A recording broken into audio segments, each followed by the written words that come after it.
रात के करीब 11 बजे का वक्त था।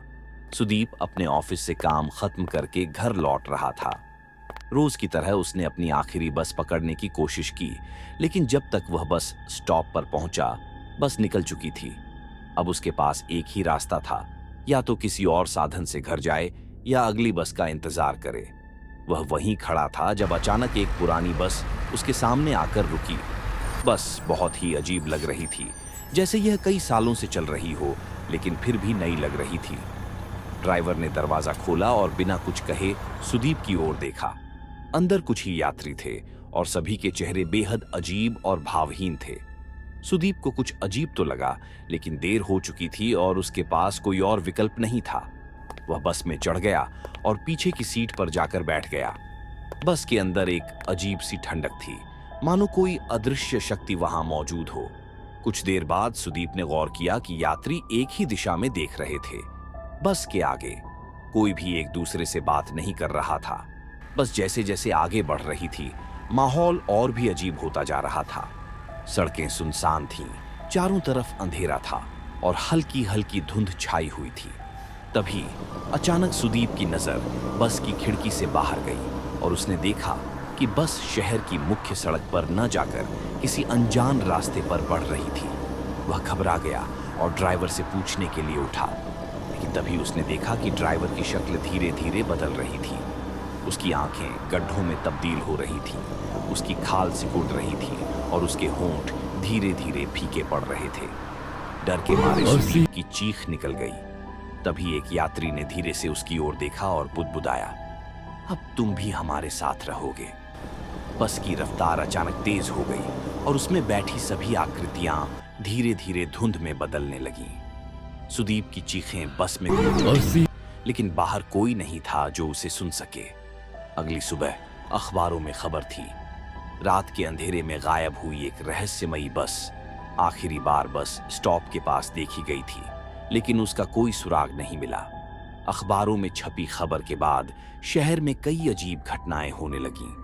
कुछ लोगों ने दावा किया कि उन्होंने उसी बस को रात के अंधेरे में देखा, लेकिन जब वे करीब पहुंचे तो बस धुंध में गायब हो गई। सुदीप की गुमशुदगी ने उसके परिवार को गहरे सदमे में डाल दिया था। पुलिस ने उसकी तलाश में हर जगह छानबीन की, लेकिन कोई सुराग नहीं मिला। लेकिन फिर कुछ दिनों बाद एक टैक्सी ड्राइवर ने पुलिस को चौंका देने वाली जानकारी दी। उस रात उसने वही बस एक सुनसान सड़क पर देखी थी। बस की खिड़कियों से अंदर झांकने पर उसने अजीब आकृतियों को देखा और उनमें से एक चेहरा बहुत जाना पहचाना था, सुदीप का। लेकिन उसकी आंखें खोखली थीं, चेहरा सफेद था और वह बिना हिले डुले एक जगह बैठा था। ड्राइवर डर के मारे वहां से भाग निकला, लेकिन यह सिर्फ शुरुआत थी। शहर में अब एक अफवाह तेजी से फैलने लगी, जो भी उस बस में चढ़ता वह कभी वापस नहीं लौटता। कुछ लोगों ने यह भी दावा किया कि वे बस से बाहर निकलने में कामयाब हो गए, लेकिन फिर भी वे ज्यादा दिनों तक जिंदा नहीं रह सके। उनके शरीर पर अजीब निशान उभर आते, जैसे किसी ने उन्हें अंदर से जला दिया हो। इसी बीच सुदीप की बहन नीलिमा अपने भाई को खोजने की कोशिश कर रही थी। वह इस अफवाह पर यकीन नहीं करती थी, लेकिन जब उसने अपने भाई के सपने में वही बस देखी तो उसे महसूस हुआ कि यह सिर्फ एक कहानी नहीं थी, बल्कि एक भयानक सच्चाई थी।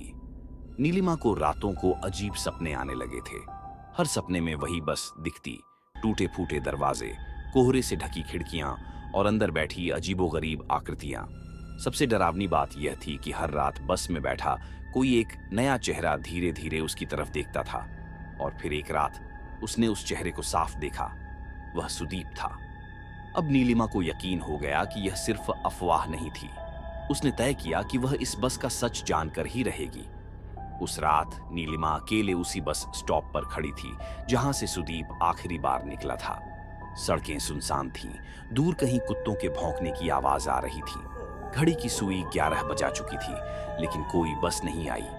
11:15, 11:30, और फिर अचानक एक अजीब सी धुंध फैलने लगी। नीलिमा को ठंड महसूस हुई, उसकी सांसें तेज हो गईं और फिर एक पुरानी बस उसकी आंखों के सामने आकर रुकी। दरवाजा खुद ब खुद खुल गया। नीलिमा कांप रही थी, लेकिन उसने हिम्मत जुटाई और बस में चढ़ गई। अंदर घुसते ही उसे लगा जैसे उसने कोई बहुत बड़ी गलती कर दी हो।